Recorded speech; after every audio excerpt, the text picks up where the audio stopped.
अस्सलाम वालेकुम students. Math sparkle के एक नई वीकली क्रैश कोर्स में मैं आप सबको वेलकम करती हूँ। स्टूडेंट्स, इस वीकली क्रैश कोर्स में हम लोग CNS के 3 मेन इंपॉर्टेंट टॉपिक्स कवर करेंगे। सबसे पहले मैं आप सबको स्टूडेंट्स कोर्स कंटेंट बताती चलूँ। डे 1 और डे 2 के स्टूडेंट्स हम लोग एंजियोलाइटिक्स और हिप्नोटिक ड्रग्स कवर करेंगे। देन डे 3 और डे 4 में हम लोग एंटी पार्किंसोनिज्म वाली ड्रग्स कवर करेंगे। एंड देन आखिर में डे 5 और डे 6 में हम लोग एंटी एपिलेप्टिक ड्रग्स कवर करेंगे। And then at the end of the course week के 7 वाले डे में आप सबने क्विज सबमिट करना है, जो कि आपके लिए बहुत कंपल्सरी है। क्विज आपका MCQs बेस्ड होगा, जिसमें टोटल 20 MCQs आएंगे। ईच MCQs कैरी 1 मार्क और पासिंग मार्क्स जो है वो 10 है। ठीक है। और इसके अलावा हर कोर्स के हर लेक्चर के एंड में स्टूडेंट्स आप सब ने एक असाइनमेंट सबमिट करना है, जो कि मैं आपको लेक्चर के एंड में बताऊंगी। और वो असाइनमेंट आपने कमेंट सेक्शन में सबमिट करना है। असाइनमेंट सबमिशन और क्विज बहुत कंपल्सरी है। ये दोनों आप देंगे, आप पास करेंगे, तभी आप सब स्टूडेंट्स आप सबको सर्टिफिकेट मिलेगा, जो कि आप वेबसाइट पे ऑटोमेटिकली डाउनलोड कर सकेंगे। अगर वेबसाइट में सर्टिफिकेट डाउनलोड करने में आपको कोई भी इशू आता है तो आप मैथ स्पार्कल के ऑफिशियल नंबर पर कांटेक्ट कर सकते हैं। हमारी टीम 24 आवर एक्टिव रहती है। इसके अलावा स्टूडेंट्स, अगर आपको कोर्स रिलेटेड कोई भी क्वेश्चन हो, कुछ भी पूछना हो, तो आप कमेंट सेक्शन में क्वेश्चन आंसर कर सकते हैं। इसके अलावा स्टूडेंट्स, कोर्स के बिल्कुल एंड में आपने अपने ऑनेस्ट रिव्यूज लाजमी देने हैं विद स्टार्स हमारी वेबसाइट पर, कि हम मजीद इस कोर्स में क्या इम्प्रूवमेंट कर सकते थे, या ये कोर्स मजीद कैसे इम्प्रूव हो सकता था। ठीक है, बिल्कुल आपने ऑनेस्ट रिव्यूज हमें देने हैं विद स्टार्स हमारी वेबसाइट पर। इसके साथ ही स्टूडेंट्स, अब हम अपना टॉपिक स्टार्ट करते हैं। जैसे कि आपको मैंने बताया कि डे 1 और डे 2 में हम एंजियोलाइटिक और हिप्नोटिक्स कवर करेंगे, तो आज इसका हम पार्ट 1 स्टडी करेंगे। ठीक है स्टूडेंट्स, टॉपिक जो हमारा है वो है एंजियोलाइटिक्स एंड हिप्नोटिक ड्रग्स। सबसे पहले आपको ये समझने की जरूरत है कि एंजियोलाइटिक्स और हिप्नोटिक्स का मतलब यहाँ पर क्या है।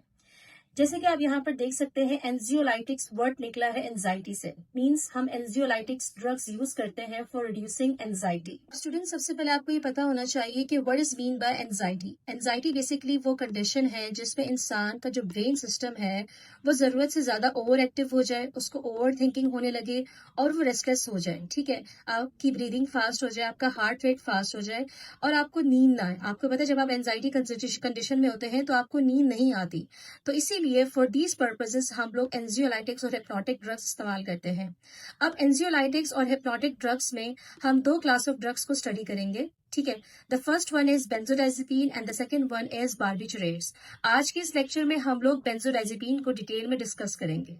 ये स्टूडेंट्स, सबसे पहले अब हम लोग बेंजोडाइजेपिन की क्लासिफिकेशन ऑफ ड्रग्स को डिस्कस करेंगे 1 बाय 1। यहाँ पर मैंने मोस्ट इंपॉर्टेंट ड्रग्स मेंशन कर दी हैं, जो आपने लाजमी याद करनी है फॉर द MCQs। ठीक है, लॉन्ग एक्टिंग में सबसे पहले हमारे पास जो ड्रग्स आती हैं वो आती हैं डायजेपाम, क्लोरोडाइजेपाम, क्लोराजीपैम, क्लोनाजीपैम, फ्लोराजीपैम। आप देख सकते हैं कि लॉन्ग एक्टिंग की हर ड्रग के आखिर में जीपैम आ रहा है। ठीक है, या जीपैट आ रहा है। उसके अलावा शॉर्ट एक्टिंग में हमारे पास ड्रग्स आ जाती है ईस्टाजोलैम, माइडाजोलैम, होलाजीपैम, ऑक्साजीपैम। यहाँ पर आप देख सकते हैं मोस्टली आपके पास ड्रग्स में शॉर्ट एक्टिंग के एंड में जोलैम आ रहा है। ठीक है, इंटरमीडिएट एक्टिंग की अगर मैं बात करूं तो इंटरमीडिएट एक्टिंग में हमारे पास जो ड्रग्स आती हैं वो आती हैं एल्प्राजोलैम, ब्रोमाजीपैम, नाइट्राजीपैम और टीमाजीपैम। ठीक है, और अल्ट्रा शॉर्ट एक्टिंग में हमारे पास सिर्फ एक ही ड्रग आती है, वो है ट्राइजोलैम। और एंटागोनिस्ट जो मैंने यहाँ पर मेंशन किया हुआ है स्टूडेंट्स, वो है फ्लूमाजेलिन। आपको ये पता है कि एंटागोनिस्ट हम एज एंटीडोट यूज करते हैं। फॉर एग्जाम्पल, अगर किसी पेशेंट को बेंजोडाइजेपिन की टॉक्सिसिटी हो गई तो आपने उस पेशेंट को एज ए एंटीडोट क्या देना है, वो एंटीडोट आप देंगे फ्लूमाजेलिन। ये ड्रग आपको याद होनी चाहिए। ठीक है students, before discussing the mechanism of action of benzodiazepine, यहाँ पर मैं आपको कुछ इंपॉर्टेंट पॉइंट्स बेंजोडाइजेपिन के बारे में बताना चाहती हूँ, जो कि आपको पता होने चाहिए। ठीक है, फर्स्ट पॉइंट ये है स्टूडेंट्स के they are safe to use. किससे कंपेयर कर रहे हैं? बार्बिटुरेट से कंपेयर कर रहे हैं। ठीक है, they are safe to use than barbiturates. क्यों? 2 रीजन है इसके। पहला रीजन ये है स्टूडेंट्स के they only act in the presence of GABA. The second reason is they do not cause severe respiratory depression, which is the major cause of death in barbiturates. यानी कि students, जो benzodiazepine है हम उनको barbiturate से ज्यादा prefer किस लिए कर रहे हैं? 2 रीजन है। पहला रीजन तो ये है कि ये सिर्फ और सिर्फ गाबा की प्रेजेंस पे एक्ट करते हैं। दूसरा रीजन ये है कि ये रिस्पिरेटरी डिप्रेशन कॉज तो करते हैं, लेकिन इतना सवेयर कॉज नहीं करते जिसकी वजह से पेशेंट की डेथ हो जाए, जो कि बार्बिट्यूरेट के केस में हो रहा है। अब यहाँ पर मैंने मेंशन किया हुआ है गाबा, यानी कि ये सिर्फ और सिर्फ गाबा की प्रेजेंस में एक्ट करते हैं। गाबा क्या है, मोस्टली स्टूडेंट्स को शायद नहीं पता होगा। गाबा स्टूडेंट्स एक न्यूरोट्रांसमीटर है, ठीक है। कैसा न्यूरोट्रांसमीटर है? ये इनहिबिटरी न्यूरोट्रांसमीटर है। आपको पता है हमारा ब्रेन हर वक्त एक्साइटेटरी मोड में होता है। तो जब एक एंजाइटी वाला पेशेंट है, उसको नींद नहीं आ रही, हमें उसको काम डाउन करना है, ठीक है। उसके एक्साइटेटरी मैकेनिज्म को स्लो डाउन करना है, उसको काम डाउन करना है, उसको उसकी बॉडी के अंदर स्लीप इंड्यूस करनी है। तो उसके लिए गाबा जो है वो इनहिबिटरी न्यूरोट्रांसमीटर यूज किया जाएगा, क्योंकि वो ब्रेन के एक्साइटेटरी मैकेनिज्म को ना वो काम डाउन करता है, उसको काउंटर एक्ट करता है, ठीक है। तो इसीलिए हम गाबा न्यूरोट्रांसमीटर जो है उस वक्त हमारे ब्रेन पे वो वर्कआउट कर रहा होता है, ताकि वो ब्रेन के एक्साइटेटरी मैकेनिज्म को काउंटर एक्ट कर सके, ताकि वो पेशेंट को काम डाउन कर सके, उसकी बॉडी के अंदर वो स्लीप इंड्यूस कर सके। जैसे फॉर एग्जाम्पल अगर हम नॉर्मल एक आम इंसान की अगर मैं बात करूं, जब हम रात को सोते हैं तो हमें जब हम सोते हैं तो हमारा जो ब्रेन का जो एक्साइटेटरी मैकेनिज्म है वो भी स्लो डाउन हो जाता है। उसको स्लो डाउन करने के लिए कौन सा न्यूरोट्रांसमीटर एक्ट करता है? वो है GABA, only GABA, because GABA is the inhibitory neurotransmitter.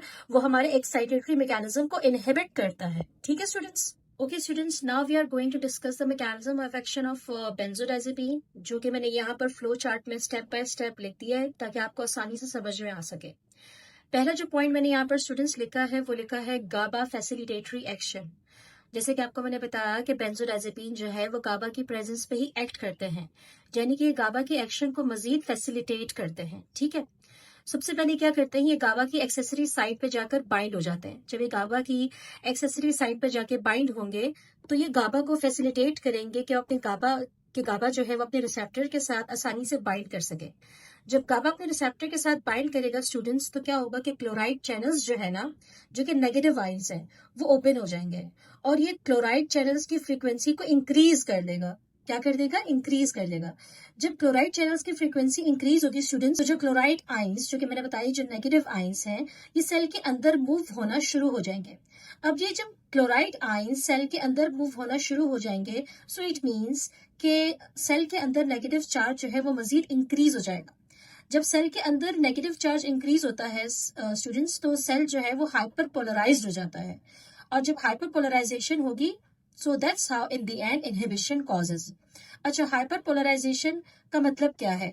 जब सेल नेगेटिव हो जाता है ना, सेल का चार्ज सेल के अंदर, तो उस कंडीशन को हम हाइपर पोलराइजेशन कहते हैं। हाइपर पोलराइजेशन मीन्स ये केस देखो स्टूडेंट्स, जैसे कि हमें पता है कि जो ब्रेन के जो सेल्स है यानी न्यूरॉन्स जो हैं वो एक्साइटेटरी मोड में होते हैं। तो जब सेल हाइपर पोलराइजेशन स्टेट में आएगा तो उसकी जो एक्साइटेटरी स्टेट है ना वो लेस हो जाएगी, वो उसको काम डाउन कर देगा, ठीक है, उसको इनहिबिट करेगा। So that's how inhibition causes. मैंने ये वर्ड इस्तेमाल ही इसीलिए किया यहाँ पर कि हाइपर पोलराइजेशन की वजह से इनहिबिशन हो जाएगी, ठीक है, यानी कि एक्साइटेटरी मोड जो है वो लेस हो जाएगा, उसको वो काउंटर एक्ट करेगा। Okay students, now we are going to discuss the actions and uses of benzodiazepine. Students, अगर आपको एक्शंस पता चल गए ना तो यूजेस आपको खुद बहुत समझ में आ जाएंगे। तो आप एक्शंस और यूजेस को ना आपस में कोरिलेट करें। जैसे कि एक्शंस अगर मैं बात करूं बेंजोडाइजेपिन की, तो सबसे पहले इट इंड्यूसेस स्लीप। अब चूंकि ये स्लीप इंड्यूस कर रहा है तो ये इंसोमिया की कंडीशन को भी ट्रीट कर सकता है। स्टूडेंट्स, जैसे आपको पता है इंसोमिया वो कंडीशन है जिसमें पेशेंट को नींद नहीं आती, तो चूंकि ये स्लीप इंड्यूस कर रहा है तो हम इसको इंसोमिया की कंडीशन में दे सकते हैं। सेकेंड, ये एंजाइटी को रिड्यूस कर रहा है तो हम इसको एंजाइटी में दे सकते हैं। थर्ड, ये एमनीजिया कॉज करता है। एमनीजिया क्या है? Amnesia is a temporary loss of memory, तो ये इसका एक साइड इफेक्ट भी हुआ। Fourth one is skeletal muscle relaxant, यानी ये पेशेंट के सारे स्केलेटल मसल्स को ही रिलैक्स कर देता है। अब चूंकि ये स्केलेटल मसल्स को रिलैक्स करता है तो हम इसको मसल स्पासम में दे सकते हैं, यानी जिसमें मसल स्ट्विचिंग होती है, ठीक है। इसके अलावा चूंकि ये स्केलेटल मसल रिलैक्सेंट है तो हम इसको as a pre anaesthetic medication भी दे सकते हैं। जब किसी भी पेशेंट की हमें सर्जरी वगैरह करनी होती है तो उसके लिए स्केलेटल मसल्स का रिलैक्स होना बहुत जरूरी है, तो हम इसको as a pre anaesthetic medication भी दे सकते हैं, बिकॉज ये स्केलेटल मसल्स को रिलैक्स करता है। लास्ट में it is having anti convulsant action. चूंकि it is having anti convulsant action तो स्टूडेंट्स इसीलिए हम बेंजोडाइजेपिन को एपिलेप्सी में भी यूज करते हैं as a first line drug, ठीक है। तो ये स्टूडेंट्स इसके मेन एक्शंस और यूजेस की हमने यहाँ पर बात की, जिसको आप आपस में आसानी से कोरिलेट कर सकते हैं, ठीक है students. Now students, we are going to discuss the adverse effects of benzodiazepine one by one, ठीक है। इसके स्टूडेंट्स मैंने 3 main important adverse effects mention किए हैं। The first adverse effect is कि ये ड्राउजीनेस, कंफ्यूजन कॉज करता है। सेकेंड इसका एडवर्स इफेक्ट है कि ये रेस्पिरेटरी डिप्रेशन कॉज करता है, बट वो इतना सिवियर नहीं होता जितना कि बार्बिट्यूरेट्स के केस में होता है, जो कि आपको मैंने स्टार्टिंग में ही बता दिया था, ठीक है। थर्ड इसका एडवर्स इफेक्ट ये है कि ये फिजिकल और साइकोलॉजिकल डिपेंडेंस कॉज करता है। अगर आप इसको फॉर अ लॉन्ग टाइम लेने लग जाएं तो आपको आदत पड़ सकती है और आप इसको छोड़ नहीं सकते। अगर आपने इसको छोड़ दिया तो इसके विड्रॉल सिम्टम्स इस तरह से होंगे कि आपको दोबारा से एंजाइटी होने लगेगी, आप रेस्टलेस हो जाएंगे, आपको हेलुसिनेशंस होंगे। तो ये इसके विड्रॉल सिम्टम्स हैं, ठीक है। अगर मैं इसके काइनेटिक्स की बात करूं तो काइनेटिक्स में मैंने इसके बहुत मोस्ट इंपॉर्टेंट पॉइंट्स यहाँ पर मेंशन किए हैं। स्टूडेंट्स, वो सबसे पहला पॉइंट ये है कि जितने भी बेंजोडाइजेपिन की जो ड्रग्स हैं, ऑल ऑफ देम जो है ना, they cross a placental barrier, ठीक है। Second most important point kinetics में ये आ जाता है कि जितने भी बेंजोडाइजेपिन की ड्रग्स है, they all required hepatic metabolism for the clearance, ठीक है। उसके बाद बेंजोडाइजेपिन में एक इंपॉर्टेंट कॉमन ड्रग जो आती है वो आती है क्लोराजीपैड। ये एमसीक्यूज में भी आपसे पूछा जा सकता है। ये एक प्रो ड्रग है जो कि बॉडी में जाकर ये एक्टिव फॉर्म में कन्वर्ट होती है बाय दी स्टमक एसिड, ठीक है। तो ये काइनेटिक्स के आपको मैंने मोस्ट इंपॉर्टेंट पॉइंट्स बता दिए और यहाँ पर मैंने आपको इसके मोस्ट इंपॉर्टेंट एडवर्स इफेक्ट्स बता दिए हैं, ठीक है स्टूडेंट्स। अब स्टूडेंट्स, आपका आज के लेक्चर का असाइनमेंट ये है जो कि आपको मैंने लेक्चर के स्टार्टिंग में बताया था, जो कि आपको कमेंट सेक्शन में लाजमी सबमिट करना है और यह कंपलसरी है फॉर गेटिंग द सर्टिफिकेट्स, ठीक है। तो पहला सवाल आपने ये बताना है मुझे सबसे पहले कि बेंजोडाइजेपिन जो है why they are safe to use as compare to barbiturates, उसके आपने 2 रीजन बताने हैं। और सेकंड क्वेश्चन आपके असाइनमेंट का ये है कि आपने मुझे बेंजोडाइजेपिन के 2 मोस्ट कॉमन आपने मुझे यूजेस बताने हैं लाजमी, ठीक है। तो ये आपका असाइनमेंट है जो आपने कमेंट सेक्शन में सबमिट करना है, जिसकी सबमिशन लाजमी है अगर आपको ई सर्टिफिकेट्स चाहिए। और असाइनमेंट के साथ साथ आपने कोर्स के एंड में क्विज भी सबमिट करना होगा लाजमी, जो कि एमसीक्यूज बेस्ड होगा। आपको मैंने सारा डिटेल लेक्चर के स्टार्ट में बता दिया, दोबारा से बताती चलूं कि क्विज आपका एमसीक्यूज बेस्ड होगा और उसमें 20 एमसीक्यूज आएंगे। ईच एमसीक्यूज कैरी 1 मार्क और पासिंग मार्क्स आपके 10 होंगे। जब आप असाइनमेंट और क्विज पास कर लेंगे कोर्स के एंड में, तो तभी आपको ई सर्टिफिकेट प्रोवाइड किया जाएगा, जो आप हमारी ऑफिशियल वेबसाइट से डाउनलोड कर सकते हैं, ठीक है। असाइनमेंट आपको हर लेक्चर के एंड में लाजमी देना होगा और वो आपने कमेंट सेक्शन में देना है। और आज के लेक्चर में आपको कोई भी सवाल हो, कोई भी क्वेश्चन पूछना हो, तो आप कमेंट सेक्शन में पूछ सकते हैं, ठीक है स्टूडेंट्स। अल्लाह हाफिज।